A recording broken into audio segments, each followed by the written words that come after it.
close. The King's Court. All right, yeah, it's officially the offseason for LeBron.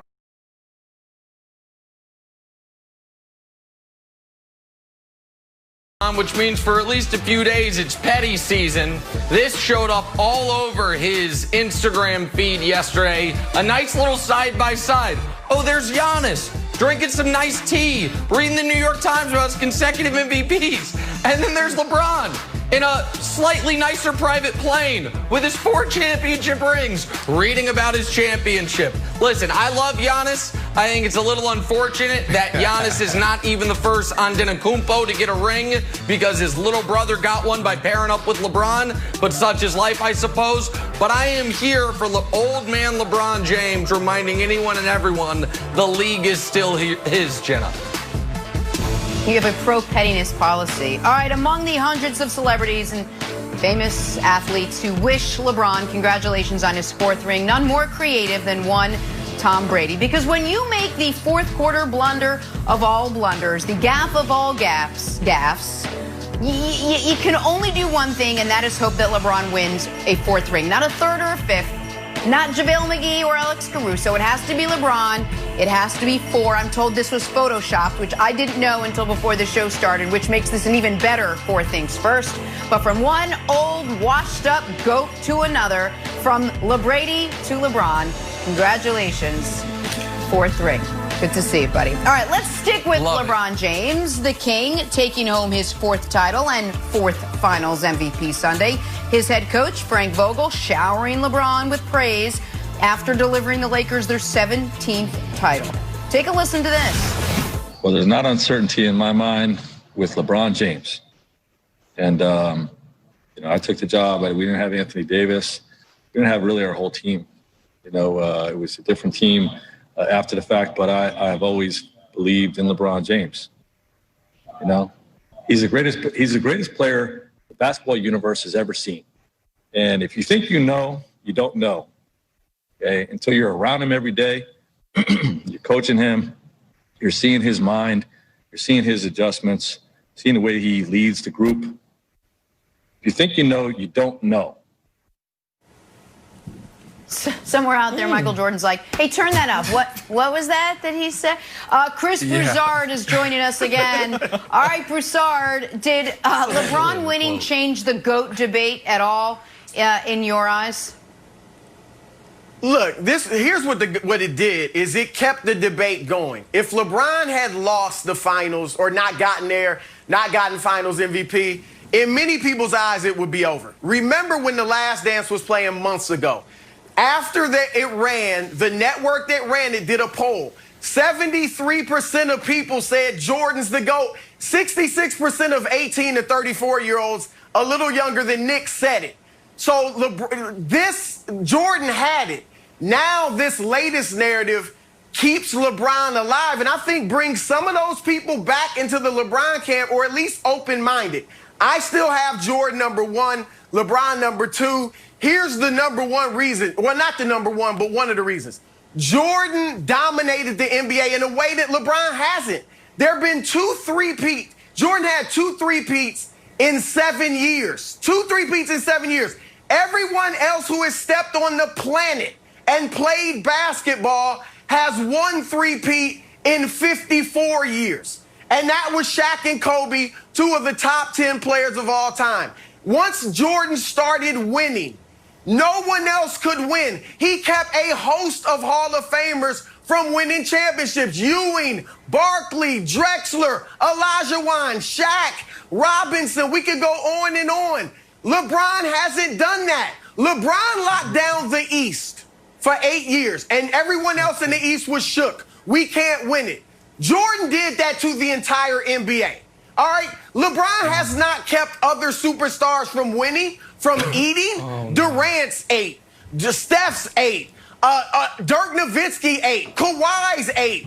And old Tim Duncan 8. They all won championships under LeBron's watch. There is no LeBron watch or era when it comes to winning. There's a LeBron watch for greatness, but not winning, because all those other guys have won championships as well. Secondly, Jordan does not have a weakness, Nick. I can point a weakness out in Magic, Bird, Shaq, Kareem, and yes, LeBron. You want to poo-poo it? Free throw shooting, a weakness. Lack of a mid-range pull-up game, a weakness that we saw at the end of Game 5, that we saw against Golden State. When he couldn't pull up over Draymond and shoot the short jumper, he kicked it out to Kyle Korver. That's a weakness. It's a small one, but it's there and hinders him a little bit. And then over-dribbling, over-dominating the basketball limits what other stars can do. That's why the third star, Chris Bosh, Kevin Love, becomes a role player. And that limits your team's ability to win more titles. Jordan had no weakness. Don't point to three-point shooting because it wasn't a weakness back then. And by the way, he has the same percentage as Kobe Bryant, which never was a weakness. So Michael Jordan had no weaknesses. I got more, but I'll let you respond. Go more. I can go again. So listen, I've been having this debate for 3 years on television, and I've never wanted to do what I'm about to do. I've always, to quote the great Michelle Obama, I've always tried to go high when others go low. I have always tried to run a positive campaign, a campaign celebrating the greatness of LeBron James, as opposed to what I'm about to have to do right now, which is tell you what Chris Broussard and his ilk, what the media does not want you to know about Michael Jordan. Because here are some facts. Before Scottie Pippen got there, a total and complete loser. Not just never got out of the first round, not just 1-9 in the playoffs, never even above 500 in the regular season. Can I have point number 2, please? Larry Bird, the best player when he walked into the league. You know how many times Michael beat Larry in the playoffs? I don't mean in a series. I mean in a single playoff game. The answer to that is 0. But wait, there's more. In Jordan's entire career, there were 3 super teams in the East: the Celtics, the Pistons, and the Magic. His career playoff series record against those 3 teams, 2-6. But against everybody else, 23-1. Speaking of the East, which Chris Broussard mentioned in regards to LeBron James, once the Pistons were gone, do you know how many teams in the East, Jordan's entire title run, had more than one Hall of Famer? 1. The team Michael was on. He had Pippen, and then he had Pippen and Rodman. And then the last point Broussard loves to make, which is we pretend Jordan's career was 6 years long. Everyone ate on Michael's watch. We just pretend it didn't happen. Can we show guys who won rings in years Michael Jordan played? Well, Larry won, Kareem won, Magic won, Isaiah won, Hakeem won, Drexler won, Shaq won, Kobe won, David Robinson, Tim Duncan won. I'm not even including the years Michael retired. Those are only years Michael Jordan played basketball. So the media doesn't want you to know this. Duncan. These are all facts. Can I go next? Look it up. Oh, hold on, wait a second. Wait, so I'm just, because I would agree that if we are deciding the only years of Jordan's career that count are the years he won championships, well, that's a hell of a resume. But that's not how this works. You can't get the points you scored the other years, the MVPs you won the other years, the Defensive Player of the Year you won the other years, but then say, but nobody ate. Nobody ate. He's still waiting. The only time he ever beat Larry Bird in the playoffs was when he was coaching the Pacers. The only time the Bulls faced during the title runs a real contender in the East, the first time they faced him, the Magic, they lost to him. That year doesn't count though either, because the rules are we can only talk about what he does well. He has no weaknesses. And don't you dare mention three-point shooting, to quote Broussard. Why can't I mention that? Because that's a weakness and that hurts my point, damn it. So listen, I've never wanted to go negative, Broussard. I've never wanted to do this campaign. But what the media doesn't want you to know about Michael Jordan could fill a damn library, and that's my case. That, Nick, I Go did ahead. expect more from you than that. I mean, my goodness. Can I say this, please, quickly? Rebut Here's anything the I one said. other Before thing. you, hold on. No, here's the other thing. No. You said, I gotta say this. Wait. Because I don't, hold on, I'll rebut it after a while.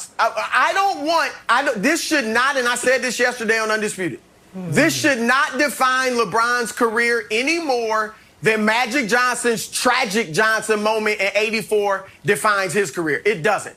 But however, when you are debating the GOAT, you nitpick. And this is a nit to pick. That's right. Michael Jordan, unlike anyone else, never had a meltdown moment on the big stage. We never saw the stage being too big for Jordan. Magic, we saw it. Bird had 2 8-point games in his first finals and a 12-point game. We've seen it with other players. And we saw it, Nick, you can't run from it, with LeBron in 2011. I'm not running from it. That right there, great. No one denies that. He learned from it. Fine. He became better. That's great. But it is an issue in the GOAT debate.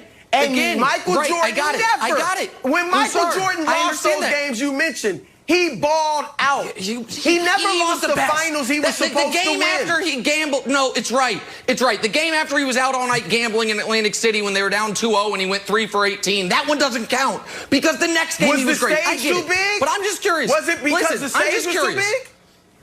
I don't know why it was. I just know he went 3 for 18 in the game when his team was down 2-0 after he was out all night gambling. But I just know that happened. They won, I think. But I'm just curious because you're very good at, like I said, the media like you. We can go negative at LeBron. Is anything I said there wrong? No. On my 5 points about Jordan, were any of those points wrong? They weren't wrong, but they weren't that powerful. They weren't. When I said nobody won on Jordan's watch, I didn't say his whole career was his watch. I said once he started winning, once he took over league, it was a wrap, baby.